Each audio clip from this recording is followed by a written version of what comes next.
মই কিন্তু যিমানবাৰ গৈছোঁ মই এতিয়া মোৰ পৰা আৰম্ভ কৰিব লাগিব মই সদায় চাহ খাই আহিছোঁ চাহ মিঠাই খাই আহোঁ কেতিয়াবা কি হয় আমাৰ পলিটিচিয়ানৰ ঘৰত 50জন 60জন মানুহ যায় একেলগে সকলোকে চাহ দিয়াটো সম্ভৱ নহয় সেইটো হিমন্ত বিশ্ব শৰ্মা ঘৰটো কিমানজন মানুহে ডেইলি চাহ খায় সুধিলে গম পাব তেওঁলোকো 50জন খাৰা হৈ থাকে কাৰণ কোনো মানুহৰ ড্ৰয়িং ৰুমত 50 বা 70জন মানুহক একেলগে বহি দিব পৰা তেনেকুৱা ব্যৱস্থা নাথাকে প্ৰত্যেকজনৰ যেনেকৈ ৰাহুল গান্ধী ডাঙৰীয়াক পাপু সজাবৰ কাৰণে শ কোটি টকা খৰচ কৰি পাপু বনাইছিল কিন্তু ৰাহুল গান্ধী ডাঙৰীয়া যে পাপু নহয় সেইটো তেওঁ এষ্টাব্লিছ কৰিছে গৌৰৱ গগৈ ডাঙৰীয়া ইজ এ ফেক্টৰ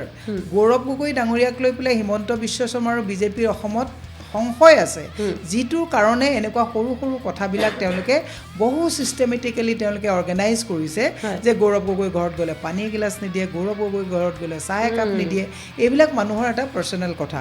কিন্তু মই দেখাত মই আজি 4 দিন আগতো যেতিয়া গৈছিলোঁ তেতিয়া কিন্তু আমি একেলগে 15-20জন মানুহে চাহ খাই আছোঁ হয় চাহত তেওঁ একেবাৰে লুচি পুৰি দিব নোৱাৰিব পাৰে এইটো